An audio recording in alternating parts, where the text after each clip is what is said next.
안녕하세요. BCC의 최원형 목사입니다. 오늘은 2020년 8월 26일 수요일입니다. 시골에 살던 16살 된 어떤 소년이 가슴에 큰 꿈을 안고 뉴욕 도시로 올라왔습니다. 그는 뉴욕의 바닷가를 거닐다가 한 그리스도인을 만나게 되었습니다. 그 그리스도인은 소년에게 예수 그리스도의 복음을 전했습니다. 그리고 의미 있게 삶을 사는 방법까지도 가르쳐 주었습니다. 너는 무슨 재주가 있니? 저는 시골에서 아버지와 함께 비누나 양초를 만들었던 경험이 있어요. 그러면 비누 만드는 공장에 취직하면 좋겠구나. 그리고 일해서 돈을 벌게 되면 하나님께서 너에게 복을 주시는 대로 11조를 드리거라. 만일 하나님이 너에게 계속 더 큰 복을 주시거든 11조만 드리지 말고 10의 2조, 10의 3조, 10의 4조 그 이상까지도 드려서 하나님을 위해서 멋진 삶을 살아보렴. 아저씨 고맙습니다. 그렇게 해볼게요. 그 그리스도인은 소년에게 축복의 기도를 해주고 그렇게 떠났습니다. 그 후 소년은 비누 공장에서 일하면서 돈을 벌기 시작했습니다. 그리고 그 그리스도인의 말대로 꼬박꼬박 하나님께 정성껏 11조를 드렸다고 합니다. 그가 하는 일은 조금씩 잘 풀어지게 되었고 조그만 비누 공장을 인수하게 되었습니다. 그리고 하나님의 계속적인 축복으로 그의 사업은 날로 번창했다고 합니다. 그래서 그의 산업은 비누 공장뿐만 아니라 양초와 치약까지 만드는 공장으로 확장했는데 바로 이 소년이 콜게이트 치약을 만든 윌리엄 콜게이트입니다. 어쩌면 이 예화를 들으시고 11조 하라는 이야기인가 또 헌금하라는 이야기인가 그런 이야기로 들으시고 마음이 불편하신 분들도 계시리라 생각됩니다. 그리고 조금만 인터넷을 찾아보면 11조는 성경적이 아니라는 사람들도 있고 그에 관한 멋진 설교도 있습니다. 또 그리고 반대로 11조는 지극히 성경적이니 11조를 하면 하나님께서 복을 주신다고 하는 설교도 있습니다. 그런데 11조의 문제는 헌금의 문제는 재정의 문제가 아닌 관계의 문제입니다. 11조의 문제는 헌금의 문제는 받기 위해 투자하는 것이 아니라 받은 것에 대한 감사의 문제입니다. 자녀에게 있는 것 없는 것 다 모아서 주고 싶은 것은 부모와 자녀의 관계이기 때문입니다. 늙어가시는 부모님을 뵈며 더 늙기 전에 부모님을 위해서 무엇이라도 해주고 싶은 것은 부모님께 더 받을 것이 있어 투자하는 것이 아니라 이제까지 받은 것에 대한 한없는 부모님에 대한 그 감사의 표현입니다. 절대로 헌금하라는 이야기가 아닙니다. 우리 삶에 그 어떤 재정을 드려도 아깝지 않은 정말 깊은 하나님과의 관계, 그 관계가 부럽고 그립고 그 관계가 우리 가운데 경험되길 원하는 것입니다. 축복하기는 우리 삶에 그 관계가 경험되어 나가시기를 주의 이름으로 축복합니다. 그래서 오늘 함께 나눌 찬양은 공평하신 하나님이라는 송명희 시인의 찬양입니다.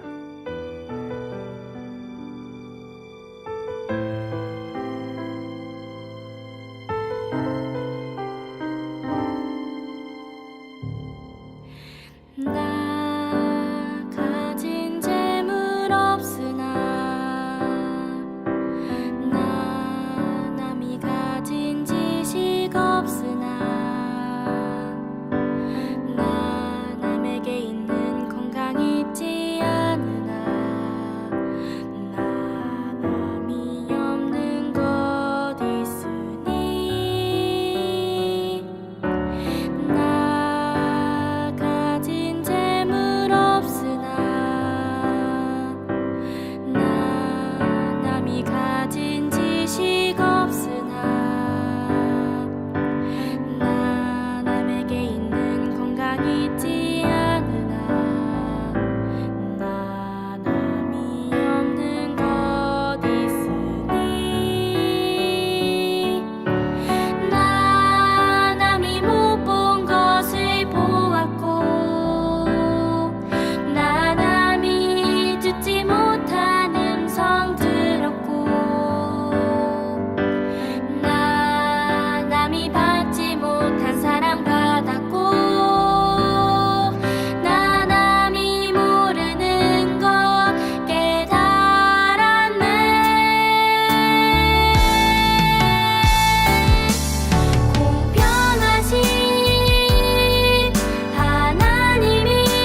로마서 14장 13절에서 23절 말씀. 그런즉 우리가 다시는 서로 비판하지 말고 도리어 부딪힐 것이나 거칠 것을 형제 앞에 두지 아니하도록 주의하라.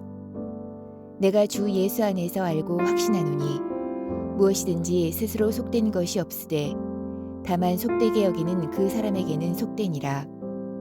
만일 음식으로 말미암아 내 형제가 근심하게 되면 이는 내가 사랑으로 행하지 아니함이라. 그리스도께서 대신하여 죽으신 형제를 내 음식으로 망하게 하지 말라. 그러므로 너희의 선한 것이 비방을 받지 않게 하라. 하나님의 나라는 먹는 것과 마시는 것이 아니요 오직 성령 안에 있는 의와 평강과 희락이라.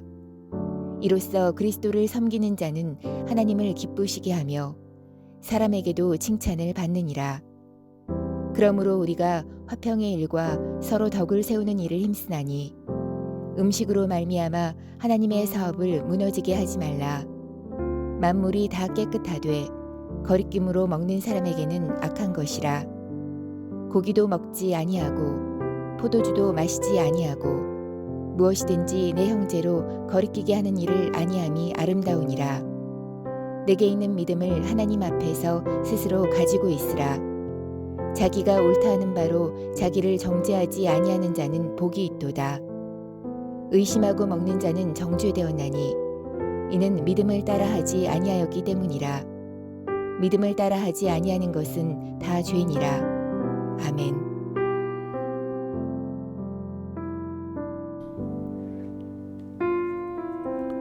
함께 기도하겠습니다. 하나님, 오늘 우리에게 새날을 허락하여 주신 것 감사합니다. 하나님, 말씀하여 주옵소서. 그래서 듣는 만큼 변하고 변하는 만큼 행동하고 행동함을 통하여 말씀과 성령의 열매를 맺어갈 수 있도록 우리 가운데 역사하여 주옵소서. 이 모든 말씀 예수님 이름으로 기도하였습니다. 아멘. 오늘 말씀의 제목은 어제 제목과 동일한 믿음의 판단이라고 하는 제목입니다. 살다 보면 의도하지 않게 우리는 어떤 사람을 판단할 때도 있고 또 반대로 우리가 오해를 받을 때도 있습니다. 그리고 그 오해를 받을 때면 때로는 너무 억울하고 답답해서 그 오해를 풀어보려고 하지만 오히려 그 오해를 풀어보려고 하는 행위가 우리를 더 힘들고 어렵게 할 때가 있습니다. 그럼 그 오해 앞에 또 그 잘못된 판단 앞에 우리는 어떻게 반응하는 것이 온전하게 반응하는 걸까요? 오늘은 바울의 그 이야기를 통하여 우리의 믿음의 판단이 어떠해야 되는지 함께 말씀 묵상하고 우리 삶 앞에 그 말씀 그대의 은혜가 있기를 주의 이름으로 축복합니다. 첫 번째 믿음의 판단 15절입니다. 만일 음식으로 말미암아 내 형제가 근심하게 되면 이는 내가 사랑으로 행하지 아니함이라. 그리스도께서 대신하여 죽으신 형제를 내 음식으로 망하게 하지 말라. 어제와 오늘 말씀에서 전체적으로 하는 이야기의 주제는 판단하지 말라입니다. 판단하지 말라고 말하는데 그 두 가지가 있는 것 같습니다. 하나는 내가 어떤 사람을 판단하는 것이 있고 또 하나는 누군가가 나를 판단하기 때문에 내가 나를 판단한 그 사람을 다시 판단하는 그런 판단입니다. 그런데 오늘 13절에서 말하는 판단은 두 번째와 같은 판단입니다. 나를 판단하는 그 사람을 내가 다시 판단하는 것을 말하는 겁니다. 우리는 누군가가 나를 판단하면 그 사람에 대해서 판단하려고 합니다. 그 사람 문제 있다, 그 사람 어떠하다, 그런 식으로 우리는 나를 판단한 그 사람의 판단이 틀렸다고 말하고 싶어 합니다. 왜 그런 걸까요? 나를 판단하는 그 사람이 온전한 사람이 아니고 그 사람의 판단이 그런 잘못된 기준과 잘못된 삶이라고 해서 나온 것이라는 것을 증명해야 나의 옳음이 증명되기 때문입니다. 그런데 바울은 그런 판단조차도 하지 말라고 합니다. 왜 그런 판단도 하지 말라고 말할까? 그러면서 바울이 그 이유를 우리가 읽은 15절에서 구체적으로 설명합니다. 내가 사랑으로 행하지 아니함이라. 내가 사랑으로 행하지 아니함이라. 오늘 말씀에서 나누고 싶은 첫 번째 판단의 기준에서 나누고 싶은 말씀은 판단의 목적은 오직 사랑입니다. 우리의 판단이 나의 옳음을 증명하기 위함이 아닌 우리의 판단이 그 사람을 살리기 위한 사랑이 목적 되시기를 주의 이름으로 축복합니다. 그럼 판단의 목적이, 판단의 기준이 사랑이라고 하는 것은 무엇일까요? 사실 말씀에서 하나님께서도 끊임없이 판단하시는 모습이 나옵니다. 그럼 하나님께서는 말씀을 통해서 우리에게 판단하지 말라 하시면서 왜 하나님은 판단하시는 걸까요? 간단합니다. 우리가 하는 판단과 하나님께서 하시는 판단의 목적이 완전히 다르기 때문입니다. 이스라엘 백성들이 모세를 판단했습니다. 이유는 간단하지요. 마음이 안 들었기 때문이고 자기들이 원하는 대로 하지 않았기 때문입니다. 한마디로 나의 옳음을 증명하기 위해서 상대방의 틀림을 이야기한 것입니다. 그런데 하나님의 판단의 목적은 다르지요. 살리기 위함이었습니다. 회복시키기 위함이었습니다. 그래야 회복이 시작되고 그래야 살아남이 시작되기 때문입니다. 병원에 가서 의사가 다른 사람들에게 숨기고 싶은 병을 보이고 진단받는 이유는 살기 위함입니다. 판단을 하지 말라가 아닙니다. 판단의 목적이 그 사람을 죽이기 위함이 아니라 그 사람을 넘어뜨리기 위함이 아니라 그 사람을 살리고 회복시키기 위함이어야 한다는 것입니다. 판단의 목적이 나를 높이기 위함이 아니라 그를 세우기 위함이라고 말하고 있는 겁니다. 그러나 문제는 우리의 속사람이 악하다는 것이죠. 우리의 속사람이 악하다는 것은 우리의 판단이 하나님과 같아지기가 쉽지 않다는 겁니다. 의로운 척하면서도 그 속에 나의 무엇이 숨어 있어 온전하게 판단할 수 없는 존재가 바로 우리입니다. 그래서 말씀은 판단을 온전히 주께 맡기라고 하는 것입니다. 그래서 판단은 내가 하지 않고 우리는 판단 대신에 사랑하기를 선택하는 겁니다. 오늘 말씀에서 판단 대신, 오늘 말씀에서 나눈 그 판단 대신 사랑의 삶을 살아가는 저와 우리 모든 믿음의 동역자 되시기를 주의 이름으로 축복합니다. 두 번째 믿음의 판단 22절입니다. 내게 있는 믿음을 하나님 앞에서 스스로 가지고 있으라. 자기가 옳다 하는 바로 자기를 정죄하지 아니하는 자는 복이 있도다. 그럼 근본적으로 남는 질문이 하나 있습니다. 우리가 살아가면서 아무런 판단을 하지 않으며 살 수 없는데 그럼 어떻게 해야 제대로 된 판단을 할 수 있는 건가요? 라고 하는 겁니다. 그럼 어떻게 온전하게 판단할 수 있는 건데요? 라는 이런 질문이 남습니다. 말씀은 이렇게 말합니다. 내게 있는 믿음을 하나님 앞에서 스스로 가지고 있으라. 오늘 말씀에서 나누고 싶은 두 번째 믿음의 판단, 온전한 믿음의 판단이 우리에게 있기 위해서는 우리 삶에 먼저 온전한 믿음의 사람이 되어야 하는 겁니다. 사랑하는 믿음의 동역자 여러분, 기억하십시오. 온전한 믿음으로부터 온전한 판단이 시작됩니다. 때문에 온전한 판단의 사람이 되고 싶다면 먼저 온전한 믿음의 사람이 되어야 합니다. 바울이 이렇게 설명한 이유가 있는 것 같습니다. 믿음이라는 것은 내 삶의 방향이 바뀌는 것이고 믿음은 내 삶의 판단 기준이 바뀌는 것입니다. 그리고 가장 본질적으로 믿음이란 하나님의 뜻과 하나님의 마음이, 그래서 하나님의 기준이 내 기준 되는 겁니다. 바울이 다메섹으로 가는 길에서 예수를 만나기 전에 유일한 기준은 율법이었습니다. 그래서 그곳으로 그리스도인을 판단했고, 그래서 그리스도인들이 틀렸기 때문에 감옥에 가두고 죽였습니다.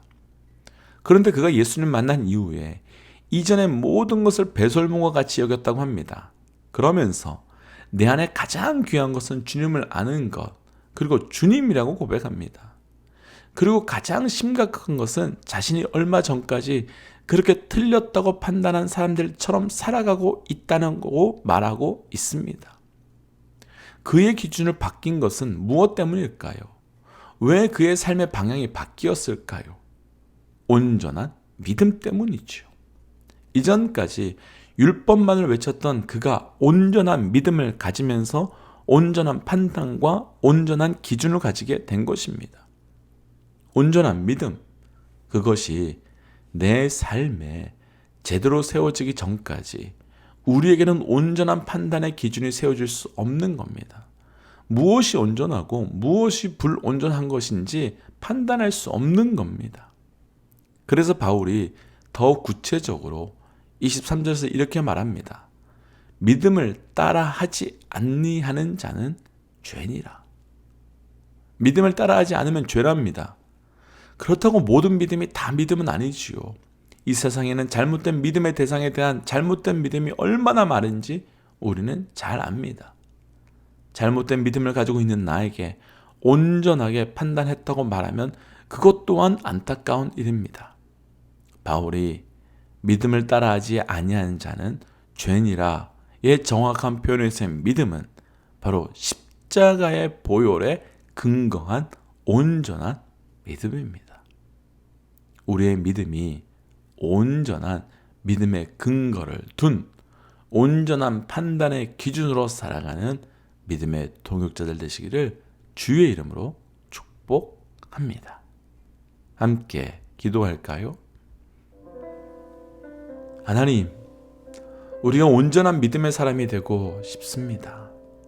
십자가의 보혈에 근거를 둔 믿음, 그래서 그 믿음으로 시작되는 하나님의 온전한 판단의 기준이 우리의 삶에 나타나게 하여 주셔서 사람을 정죄하고 무너뜨리는 믿음의 삶이 아닌 사람을 살리고 회복시키는 믿음의 삶이 될 수 있도록 인도하여 주옵소서. 이 모든 말씀 예수님 이름으로 기도하였습니다. 아멘. 오늘은 수요일입니다. 수요 다락방 예배에서 계속해서 우리가 함께 주기도문에 대한 말씀을 나누고 있습니다. 우리 삶에 주께서 가르쳐 주신 그 기도의 능력이 경험되기 위하여 함께 동참하시기를 부탁드립니다. 함께 저녁 예배에서 뵙겠습니다. 선포합니다. 하나님은 살아계십니다.